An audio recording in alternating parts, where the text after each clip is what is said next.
food storage, hanging our foods in the rafters, using the smoke from the fires to help preserve it. So in-house smokehouse, right? But in the warmer months, all the cooking's happening outdoors, like all the work is happening outdoors, so this really primarily is just a place to sleep.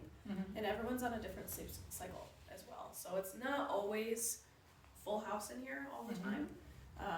But of course, as you get into the colder months, more and more people will be in here. Does the community pick like a home base, for lack of a better term, and then kind of move around in maybe a smaller portion stay?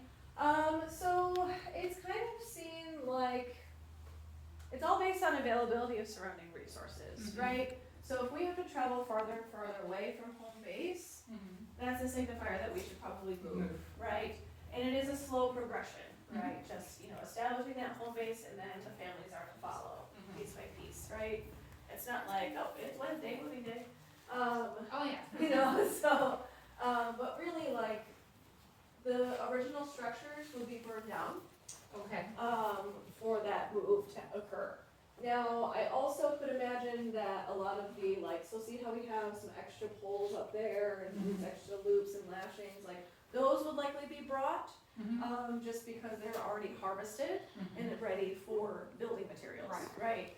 Easier to transport. Easier to transport, exactly. So you have that factor to consider too.